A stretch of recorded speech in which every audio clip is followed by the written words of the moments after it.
Parler de moi, comme je l'ai dit, d'abord, je commence de mon enfance. Je suis issu d'une famille beaucoup plus moniste parce que mes parents, dès l'enfance, ils sont membres. J'avais l'âge d'une année ici au Congo plus précisément. C'est l'année où l'église a été implantée au Congo en 1975. Et moi, j'avais une année. Mes parents sont originaires de l'église protestante. Et moi, j'avais une année quand ils ont embrassé ce chemin de la restauration. Personnellement, je ne connais pas d'autres églises. Je ne connais pas comment c'est fait dans d'autres églises. Beaucoup plus, ma jeunesse, c'était dans cette église et je rends grâce aux précieux vrais parents de l'humanité. C'est pas facile parce que dans l'environnement dans lequel nous vivons, c'était pas archi-faux. Il fallait que j'étudie, il fallait que je devienne ce que je suis devenu aujourd'hui. En parlant de moi, je voulais beaucoup plus au sein de l'église. Mes parents ont rejoint cette église en abandonnant tout, en acceptant le vrai parent, en vivant pour le vrai parent.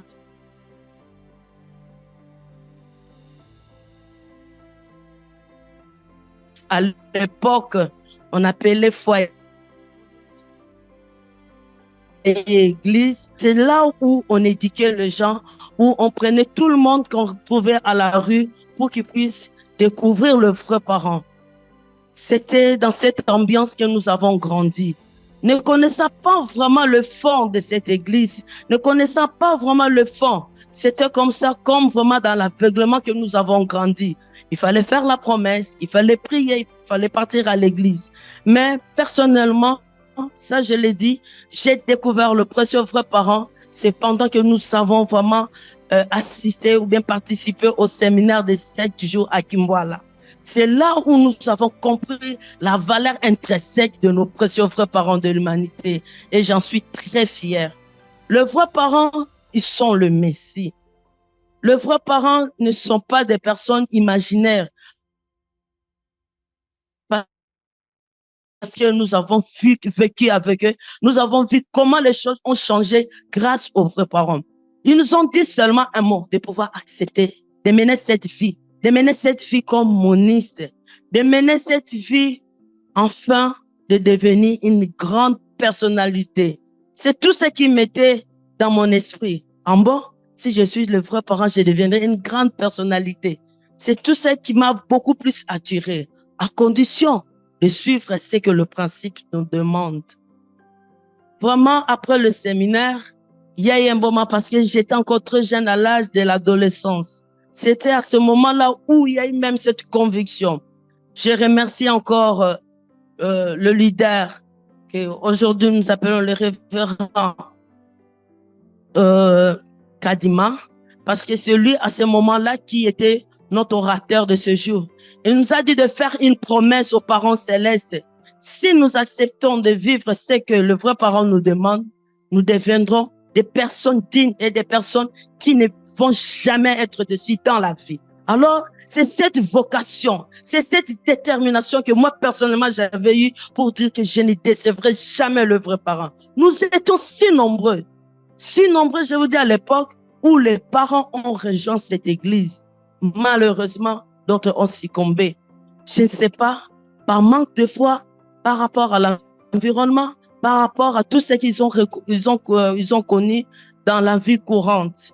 Mais ce que je remercie encore une fois, je ne cesse de le dire, c'est parce que seulement nous avons eu cette écoute-là. Nous avons écouté ce que le parent nous disait chaque fois. Nous avons essayé de le mettre en pratique. Aujourd'hui, j'encourage encore les jeunes gens qui peut-être ils pensent qu'ils ont vu des choses par rapport à la modernité, par rapport à ce que la science nous amène aujourd'hui. Nous, à l'époque, nous n'avons pas eu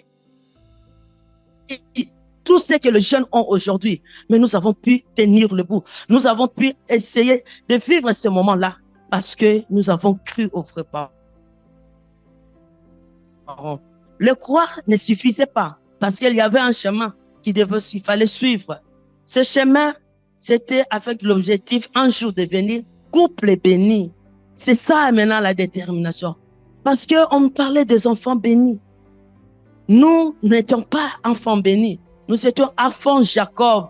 Enfants Jacob, enfants qui étaient issus avant la bénédiction. Alors, c'était pas facile. Pour moi, pour la première fois, d'avoir un enfant béni, je me disais, cet enfant, ça doit être un ange. Hein? Parce que cet enfant est né sans péché originel. Cet enfant va être vraiment le miracle substantiel qu'on peut palper. Je le demande encore aujourd'hui, tous les enfants bénis, vous êtes des miracles. Peut-être vous ne connaissez pas. Vous ne connaissez pas votre valeur. Vous ne connaissez pas ce qu'êtes-vous aujourd'hui. Mais dites-vous, vous êtes tellement précieux devant nos précieux parents. Cette valeur que vous détenez, personne au monde n'a. Personne au monde ne pouvait aujourd'hui les manifester ou même parler de cela. Mais grâce à nos précieux parents, aujourd'hui, il y a des enfants bénis. Aujourd'hui, peut-être, ils se disent, non, je suis comme enfant, comme tout le monde. Je mange, je dois m'habiller, je dois faire tout ce que les autres font. Sans pour autant connaître cette valeur intrinsèque qu'ils ont. Cette valeur qu'on ne sait même pas palper, qu'on ne sait même pas expliquer aujourd'hui en un mot. C'est vraiment impossible. Mais je vous dis, je vous exhorte encore une fois de plus. Vous êtes vraiment le miracle que les parents célestes ont substancié à travers les parents. Les parents pour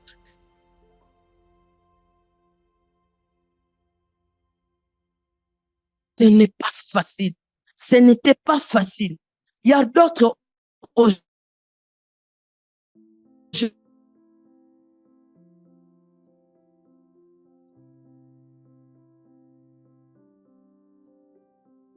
vous sentez que non, je suis comme tout le monde. Aujourd'hui, moi, je vous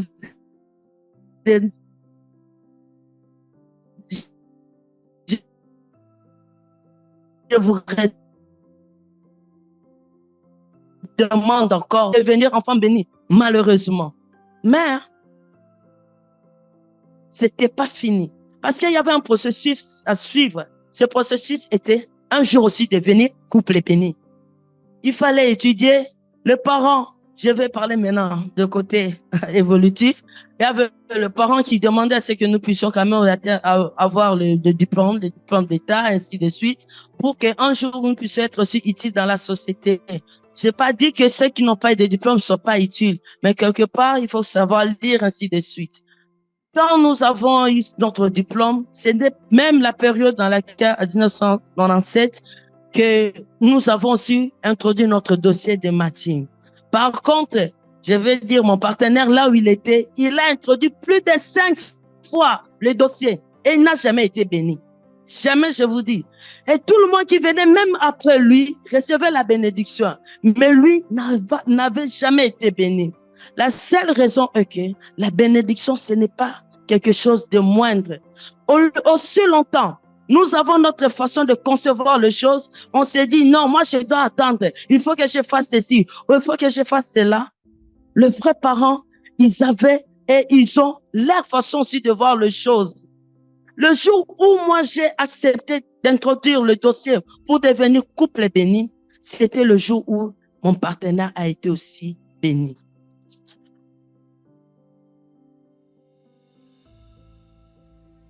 La bénédiction, nous l'avons eue séparément.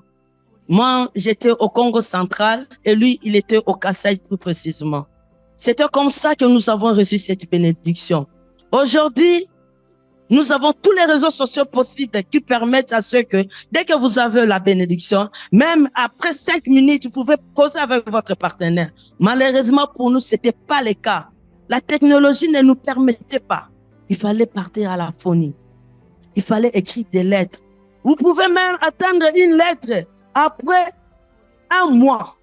La personne qui vous a écrit, il vous a même dit que je suis malade, il faut prier pour moi. Au moment où de l'autre côté, il est même guéri. Toi, tu reçois la lettre pour commencer à prier pour les parents célestes.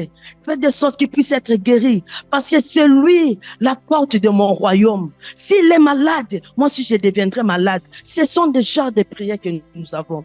Ne sachant même pas comment il est, comment il a vécu. Mais c'est grâce à l'enseignement que nous avons reçu que nous avons accepté la bénédiction. Et la bénédiction pour nous à cette époque, c'était photo. Aujourd'hui, ce n'est plus la photo. Je le dis pourquoi? Parce que tellement la technologie a pris des avances. Le même jour, vous allez recevoir la bénédiction, vous allez voir votre partenaire en train de gicler. Et nous, c'était la photo muette. Là, vous regardez une personne comme un statue. Vous ne savez même pas s'il peut bouger. Si les membranes, là, ça fait quel mouvement. Mais on nous a dit avec la bénédiction, vous devez accepter. Accepter parce que c'est le Fils de Dieu. Acceptez parce que c'est cette personne-là qui vous permettra d'entrer dans le royaume de Dieu. Acceptez parce que c'est cette personne-là qui a accepté aussi le chemin que vous avez suivi. Sans barrière, ni sans préjugés, je vous dis. Sans pour autant penser, cette personne a fait quel parcours académique. Cette personne, il est issu de quelle famille? Quels sont les biens matériels ils ont? Est-ce que dans leur famille, ils ont quand même la capacité de manger 2 fois? Ça, on n'a jamais pensé à cela. Et comment ils s'habillent même? D'ailleurs, à cette époque-là, nos frères n'avaient que des cravates. Les cravates. Et quand nous avons eu les photos de matching, c'était ces cravates-là qu'on regardait. Et moi, je me regardais, au moins, il a une cravate, hein. Et cette cravate-là, c'est ce qui m'a attiré. Je regarde la photo, je dis en tout cas, du moins avec lui, ça va quand même. Je n'ai pas de verre, c'est le Fils de Dieu. La photo que nous avons reçue le jour de la bénédiction, c'est cette photo-là qui ne pouvait jamais se séparer de nous. Devant chaque jour, là où je dormais, devant mon lit, c'était cette photo-là. Et je devais faire de conditions spirituelles. Est-ce que c'est ce que nous sommes en train de faire maintenant? Est-ce que j'ai pris pour mon partenaire? Est-ce que j'ai pris pour que je puisse réaliser réellement ce que le vrai parent attend de nous? Si aujourd'hui, je n'avais pas pris le temps de prier, parce que nous le savons tous, la prière, c'est la plus grande force qui puisse exister sur la terre. C'est grâce à cette prière, on devait substantialiser cette bénédiction. Après 3 ans, parce que nous, à l'époque, il fallait faire la séparation de 3 ans. 3 ans d'Irak, il n'y avait que des correspondances.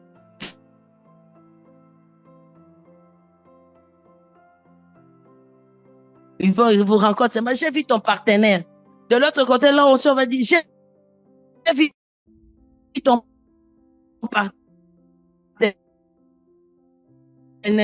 Mais phonie, une fois seulement, on a écouté la voix avec beaucoup de difficultés.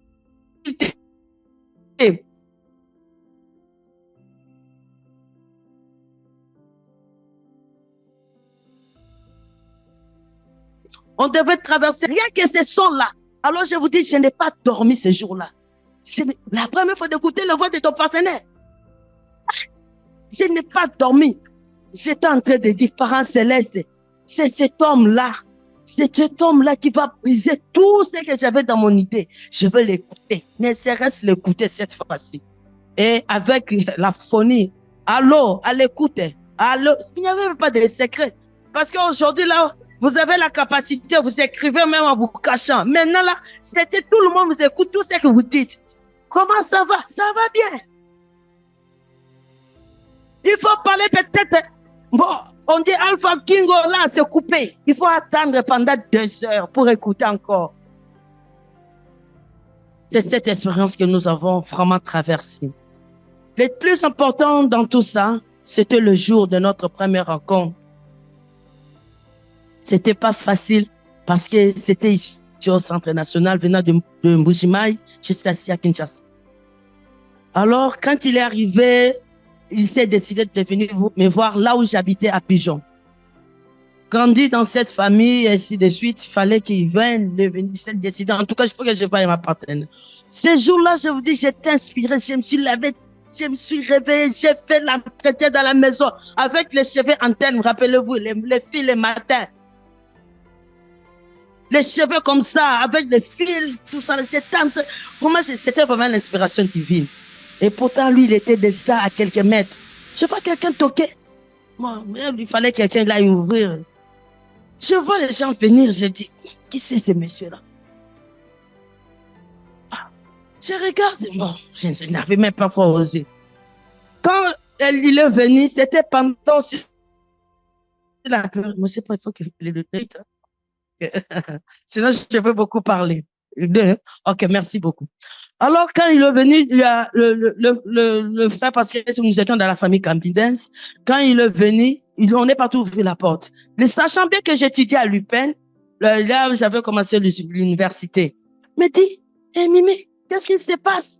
Il y a des hommes qui commencent à te fréquenter. J'ai dit, hé, quel homme? Moi, je n'ai pas d'homme ici. Mon mari est là-bas, de l'autre côté. C'était une surprise. Quand il est venu, ma mère pas signifiait qu'il venait.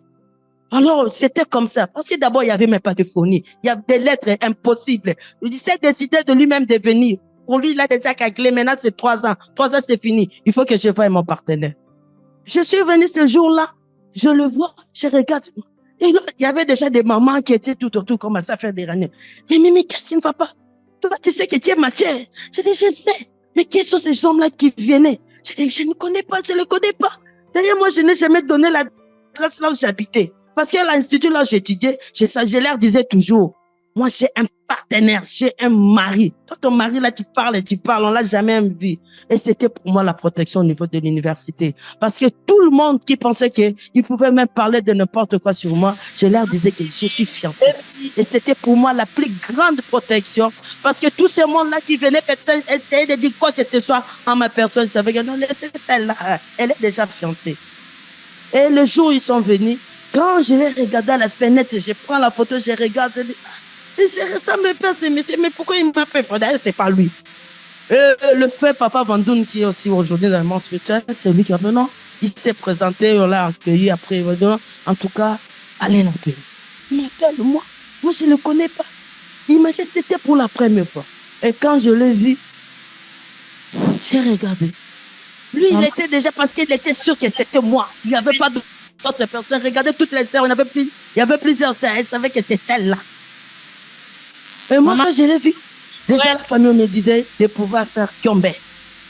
Et je fais Kiombe.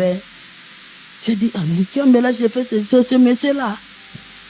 Voilà un peu l'histoire. Ce qui était très important pour nous, c'était cette prière. Beaucoup plus, mon témoignage, c'est beaucoup plus lié à la prière qui est la force, qui nous a réunis, qui nous a bénis encore et encore et abondamment. Grâce à la parole que nous avons reçue avec nos précieux parents, à travers nos différents leaders, maman, papa, tous ceux qui nous ont encadrés dès notre jeunesse, dans les groupes avancés, dans des séminaires, c'est ce qui a fait que nous puissions nous maintenir jusqu'à aujourd'hui. J'ai dit et je vous remercie.